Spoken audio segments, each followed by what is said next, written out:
Welcome everybody, and thank you so much for being here with us for our Scaffolding for Success webinar.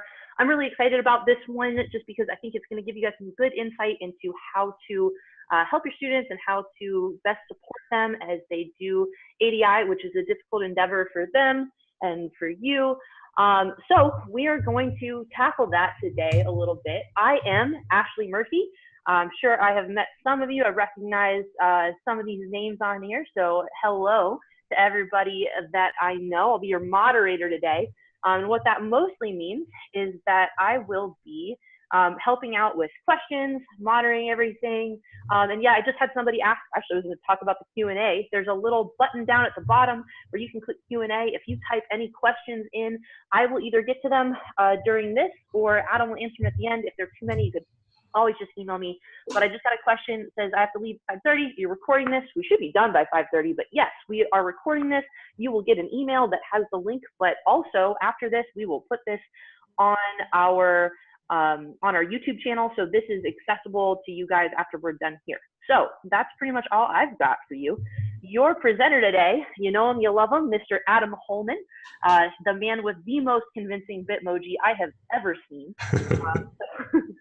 Adam, I'll let you go ahead and take it away. Is this thing on? Sorry, I couldn't resist, Ashley. Thanks. All right, everyone. Thanks for joining us here this evening or afternoon, depending on where you are. I'm Adam, and happy to talk you through some of this webinar. It'll take about 15-20 minutes. We want to make sure we have time to explain the other resources and support we have available, as well as answer your questions. But the first part of this is really exploring the scaffolds that you can use during an ADI investigation, or also in between your ADI investigations. So I know that several of you have signed up. Maybe you've been voluntold to be here. I appreciate it. Maybe this is the first time you've really heard about ADI. If so, just a kind of a quick reminder about what ADI is. So ADI is an 8-stage instructional model for learning science. And in every ADI investigation, students design their own investigations. So this includes them coming up with their own procedures, as well as collecting their own data. They also craft and design their own arguments, which in ADI consists of their claim, your evidence, and your justification. In stage 6, students are individually writing investigation reports. And in stage 7, students participate in a double-blind group peer review.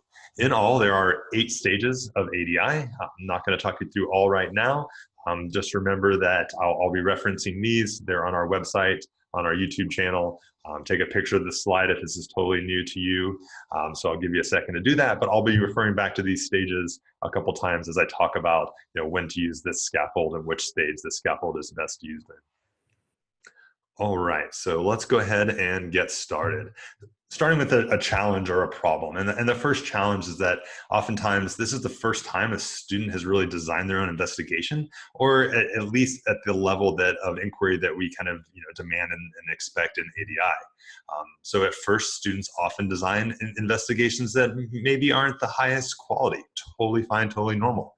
And find that a certain type of student often are considered, or traditionally our A students are really nervous or anxious about being right and making sure they're afraid to be wrong. So it's a little scary to kind of create your own steps. One of the first tools we have to help with this is our investigation proposals. These are free downloads on our website. They're also in the back of our books if you have those. On our website, they're in PDF format, a little easier to use and share. But investigation proposals are here as a scaffold to make student thinking visible and more organized. Investigation proposals are designed to help students break down their thinking one part at a time. Let me show you a little closer up view here. So here's one of our 3 hypothesis example. We want students thinking about what they're going to do and what data they're going to collect before they do this. Again, this is a tool that reduces the complexity, often that overwhelming feeling of it's too much to do at once, but it doesn't reduce the rigor of your students are still designing their own investigation, they're still collecting their own data, they're still analyzing their own data. Here are a couple pictures of some example investigation proposals. The one on the left was a first-time group from an elementary lab. Definitely an exemplar. It's a great model for what your investigation proposals can look like if you give students time to fill out each section kind of by themselves. So not every group is going to look like this, but you will have some that are able to look like this even the first time. The investigation proposal on the right is from a middle school physical science lab, one of our electromagnet labs. And again, just a good example of what an investigation proposal can look like. And this is done before students start collecting data. So we also recognize that not every investigation is hypothesis testing, as an experiment in science. So we also offer investigation proposals that are for descriptive studies. And so just a little bit modified version of our other investigation proposals. I recognize that that is not everything you need to know about investigation proposals. So in order to learn more, check out our YouTube site and click on that little red subscribe button. We have about a 2-minute video that goes into more depth on investigation proposals, and actually has also created a deep dive into generating and testing hypotheses if you're wanting to learn even more. So take a look at our YouTube site to learn more there. Looking at challenge number 2. So if you're familiar with ADI, you know that students will be explicitly providing feedback during stages 4 and 7. And you also recognize that students are working closely with others during stages 2 and 3. Providing productive feedback to others and working well in groups is a skill that students often struggle with, again, due to a lack of practice. So students are going to struggle with even knowing where to start, as well as the feedback they give at first, again, is not going to be that great. So one solution to this is to create questions for students to ask each other ahead of time. You can create your own. That we've seen that work well, and we've also created some questions ahead of time that will help you help your students give each other some feedback and engage with the science involved. One of those is our table tents, and so some example questions here that students can work together, starting really with stage 2. If they get stuck, they can ask each other questions like, do you have any ideas about that? Do you have anything you'd like to add? Is this similar to what you would have said? So good kind of problem solving questions for kids to ask each other. And they also work for stages 3 and 4. We have some back pocket questions. So back pocket questions are a great tool to use in ADI. We've come up with some questions that work well for all investigations. They're very open-ended. They kind of spur discussion, and they can be used for students that are either struggling with learning English, if they're a reluctant student, maybe they're having an off day, all sorts of reasons you can use and give individual students back pocket questions. We also have some for elementary, our new 3rd through 5th grade books that are coming out, and these are same ideas of questions, just the wording is a little better for, as you guessed it, your elementary school students. Feedback can also be effective if given silently. So feel free to use note cards or even sticky notes to do this. We have some color-coded note cards to help organize the type of feedback that students are giving. Before their next rotation in stage 4, you can have students leave one piece of feedback with the board they are currently visiting. And speaking of stage 4, that modified gallery walk, let's make sure that gallery walk is organized. Definitely easier said than done. The less time kids spend thinking about where they're going to go next or what they're supposed to do at each board, the more time they can focus on science. And one way to do this is to put little arrows or feet down on the ground so the students can see kind of the desired direction of rotation. And another way is to have a system that lets you quickly look at the room and make sure students are where they're supposed to be.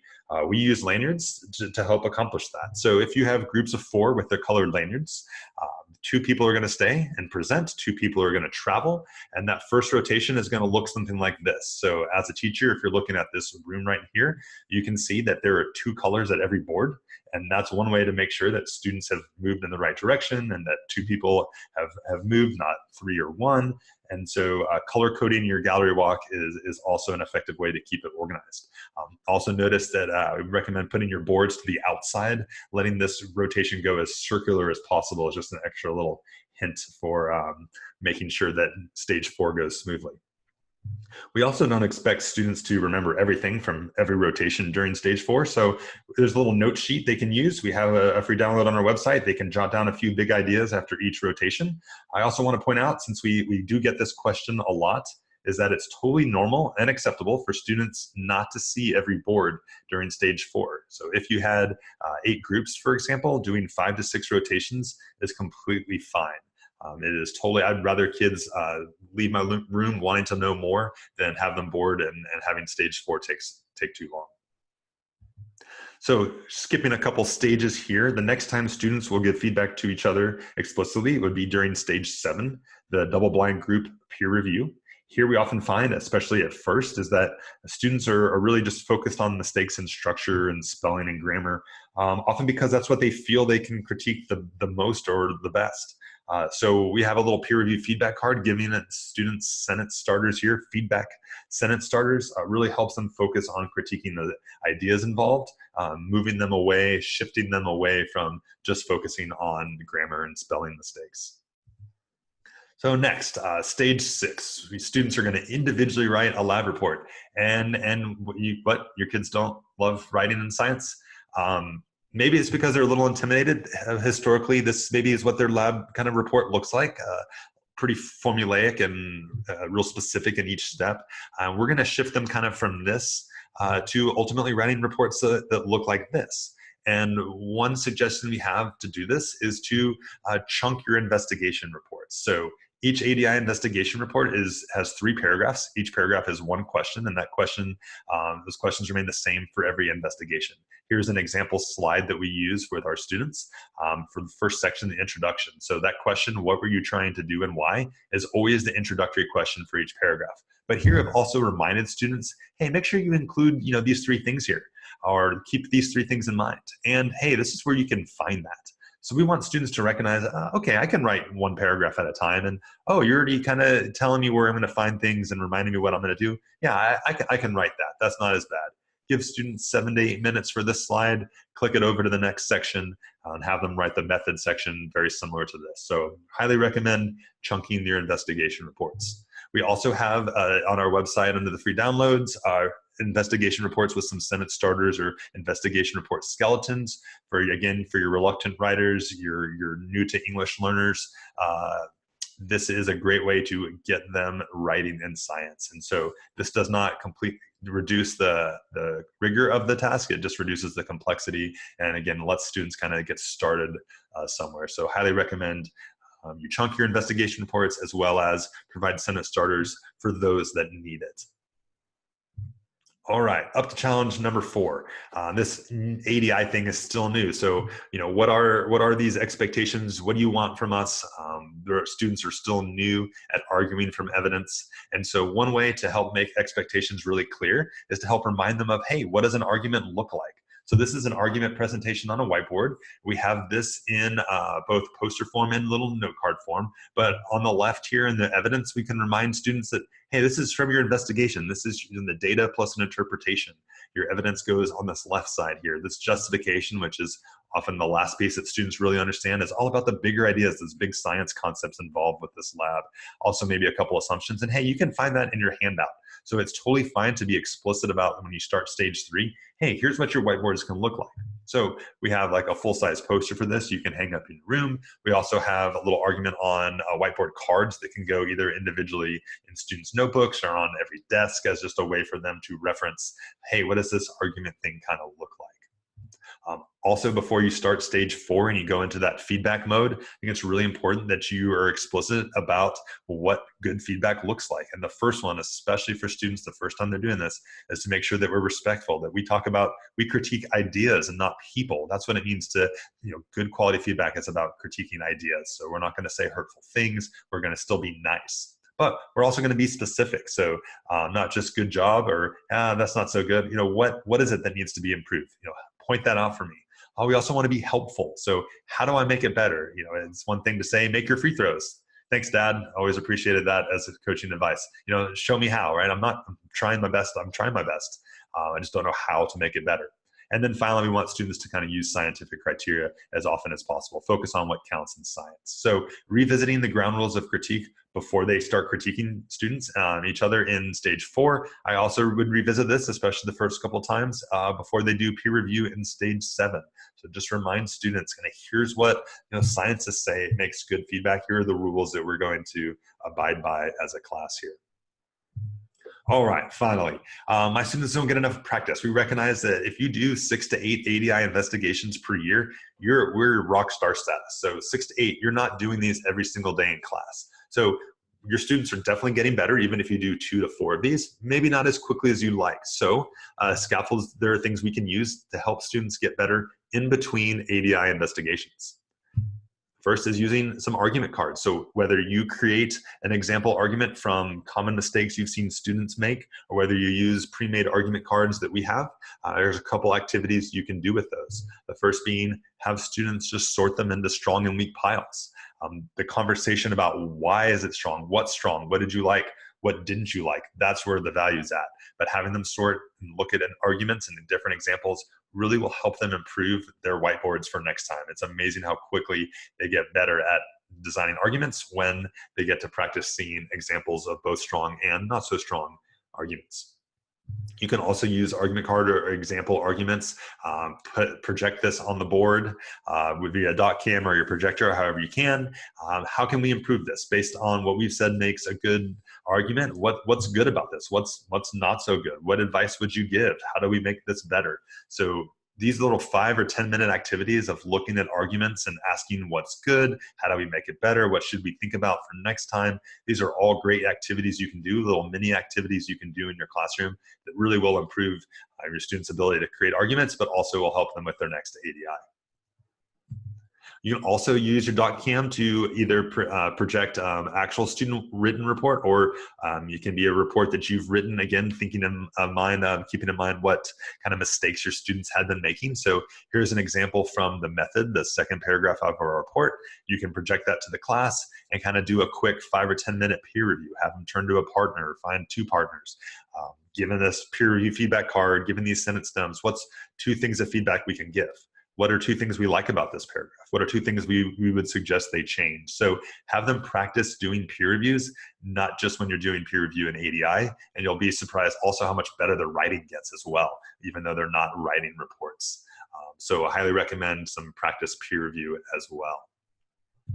All right, well, I know I've flown through this. Just some final thoughts here. We wanted to make sure we have some time for your questions. Is that we truly believe, all of us here at ADI, that kids can do awesome things, especially when you just tweak those rules of school just even a little bit.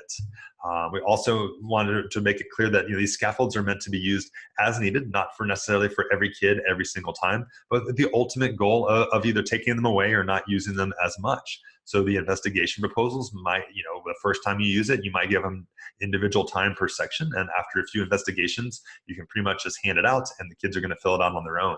And there might even be a few investigations where you feel that your students don't need an investigation proposal. Totally fine. And we're here to help. So Ashley and I, our jobs are to make sure your ADI investigations go as smoothly as possible. And we want to share a few things that we offer to help with that. So kind of like our 3-pronged approach. And I'm sure you guys know we have books, and soon we're going to have elementary, 3rd grade coming out in March.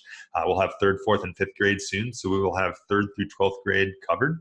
I know those are coming out, so I know you know about them, so I'm not going to spend any longer on those. I do want to look at some of our professional learning opportunities. So there is no substitute for getting a face-to-face, in-person workshop with us. Webinars, these are great. These are good introductions, but when we put you through the ringer as a student and you get to feel and experience an ADI investigation, it is a different type of professional learning experience. So highly recommend having us come out to your school or district.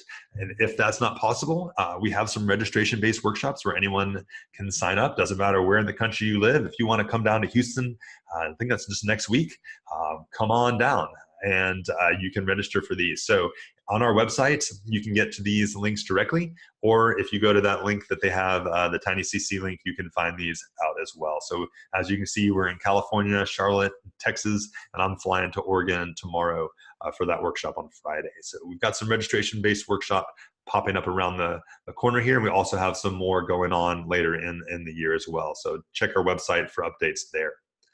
Also, if you are interested in training other teachers in your district and really diving in deep with ADI, our Train the Trainer Institutes are a 4-day workshop.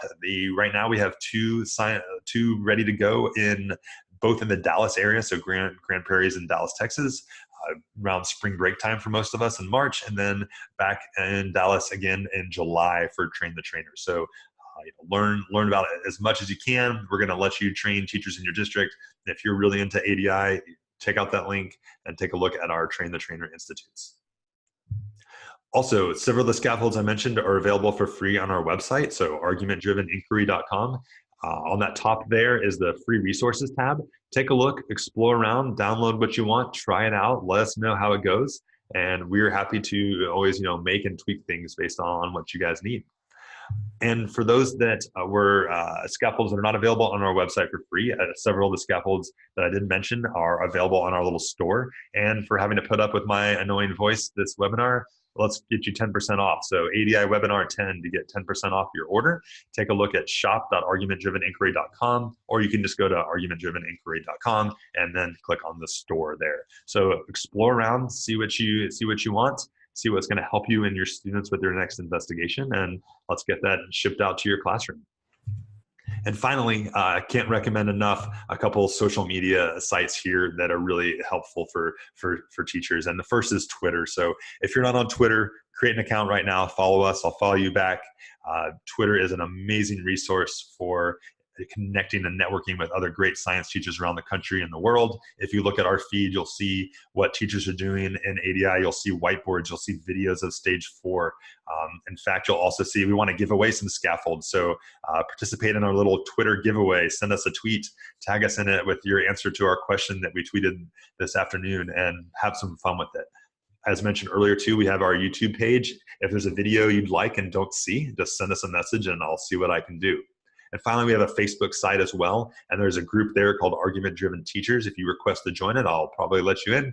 I will let you in, and a good place to post questions, comments, great things that are going on, anything that's, the pictures from your whiteboards, and just to see teachers answering other teachers is really cool to see that going on. So take a look, take advantage of our social media sites, and we are happy to interact with you there. All right, so if you want to learn more, our website is argumentdriveninquiry.com. Those are all of our social media links there. And I think it's time for me to kind of shut up and let's take some questions. All right, really quickly, let's just give people 30 seconds just to gather your thoughts. Think if there's anything that you want to ask, go ahead and type it into that Q&A. And so I'm going to give you just a little bit of time to do that. I've already got a couple of people asking us questions about workshops in New England. So I'll type those out to you guys individually, and we can kind of chat about that. But if anybody has content questions or anything like that, let me know, and I'm going to let a couple of those kind of trickle in.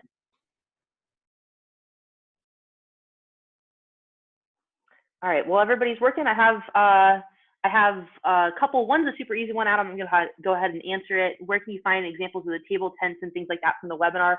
That is all going to be on our store. If you go to our website, argumentdriveninquiry.com, those things are going to be on our store. You can check all of that stuff out that Adam's shown you. Also, if you go on argumentdriveninquiry.com, we have a section for free resources. So the stuff that's free is on there as well. Got one, Adam, that says, are there any scaffolds specifically tailored for English language learners? Oh, great question. I would say yes and no. So a lot of our scaffolds work really well with English language learners. And at my previous school as an assistant principal, we were a site for refugee students. And several of these scaffolds, such as our back pocket questions, work really well with them. But we have some scaffoldings for like stage 1. We have a know and need to know sheet. No questions and goal notes. We have like a reading log, but investigation proposals work really well. Pictures are great. So pictures are worth 1,000 words. Let students draw and write pictures for things that they might not know how to explain in words. And Ashley, do you have anything else that's coming to mind? My brain's a little tired. What do you think? Yeah, honestly, I think the big thing to remember is that scaffolds, that you normally use with your students can be used in ADI. There are only 2 rules in ADI. One is that we do all of the stages, and the other is that we don't lower the bar. So any strategy that you use with your students works. And I think there's a lot to be said about reading out loud, right? In stage 1, people often think, oh, this is a lot of reading and my kids struggle with reading. There's nothing wrong with reading that out loud. Pause, use the student's native language if you happen to have the ability to do that, or you have students in your classroom who speak the same native non-English language. But any strategy that you use outside of ADI is pretty much applicable here as well. Let's see, what else? What is the typical length of time to complete an ADI lab from start to finish? Adam? Great question. I'm gonna say about a week. So 3 to 4 hours of instructional time. So if you see students about 45 to 50 minutes a day, that's going to be 5 days. It might take you about one extra day to do it the first time, but we don't want it to go on for 2 weeks. So we recommend using timers to keep you and your students on task and go ahead and keep going. Don't wait for it to be perfect. Just keep that ball rolling. But usually they take about a week. Cool. Rob asked, and I think I'll take this one because I kind of had this same struggle. Actually, Rob and Michelle are asking a really similar question. So I'll take Rob's first. Tackling a whole ADI lab in the beginning is hard. Students just don't have the experience. Can I have students practice specific parts of an ADI separately, and how do I slowly introduce each stage? So that's a really common question, right? Students do struggle with this stuff at first. It is challenging. It is a whole new way of doing school, and it is going to be hard. It is definitely going to be challenging. And if students don't have the experience, really the best way for them to get that experience is by doing it. Adam, I'm going to steal this band analogy from you. If you've heard me do a workshop, you've probably heard me talk about band, right? Students are really struggling to make instruments make noise even when they first start band in 6th grade. By the time they're in the 12th grade, they're making great music. And part of the reason for that is that we let them be bad at the beginning. So the best advice I can give for that is to be okay with the struggle. Let it not look so great, right? Let it not be perfect. Make sure that you're using the scaffolds as appropriate for students, always talking about, hey, how could we improve this? What went great? What didn't go so great? Giving them access to other things besides ADI that are inquiry can also kind of help them with that. And again, these are short answers. We don't have a whole lot of time, so feel free to shoot an email to me or to Adam, and we can help you out with this. Also, Adam, I'll let you take this one if you want to. I'm new to ADI. How does this learning strategy work with students who are maybe struggling or below level learners? It's funny is that actually works really well, and you might be surprised. Often people say this is really hard. Let me only do it with my honors kids, and so I'll kind of go on the opposite end of that. The students that often give you the most resistance to doing something different like that is the kids that have been told, "Hey, I'm good at school. I'm an A student. I can give you back exactly what you want me to give back to you." Now you're asking me to kind of think on my own. That's scary. So I find that's one of the things I love about ADI is the students that are often quiet and people don't necessarily interact with as much, or now that you realize they do have a lot of science ideas in their head, and it works really well. So I think by changing those rules of school for the kids that the current rules of school aren't working for, they're the ones that really come to life in ADI often. And I find that those are my favorite ones to really see dive in. Cool. And then just one last one. My students struggle with justification portion of the ADI report. What scaffolds can you recommend to assist students with this component? Oh, great question. One that's funny, one of the YouTube videos, most of my YouTube videos probably have, 60, 70 views. The difference on evidence and justification has like 2,800 views. It's a very common question. So one, I'd watch that video and see if you think your students would benefit from seeing that as well. And two, the scaffold that works best for that is the argument cards. When they see examples of a couple different examples of the same lab, and they see the difference of when is the justification talking about the big science ideas, and when is the justification more about analyzing the data. It's really easy for some reason to recognize a good justification. It's really hard to explain what it is. So I think the more they see examples of arguments, talk about what they like, what they don't like, the better they're going to be. So I think just showing them examples of boards, letting them critique them is going to help them understand that justification piece pretty quickly. Yeah, and showing them that awesome video you made can really help on YouTube as well. Okay, we have a couple more, but I'm going to go ahead and let you guys send an email to me or Adam, because I know we're kind of getting towards that 5:30 where we're cutting off. Please go ahead and email either Adam or myself at ashley@argumentdriveninquiry.com or adam@argumentdriveninquiry.com. Like Adam said at the beginning, that our favorite part of our job is to get to help you guys with this stuff, right? So I want to make sure that we get to answer all of your questions, and if we don't get to answer them on here, just shoot us an email and we will talk with you for forever, right? We will discuss anything that you're wondering about. We want to be able to help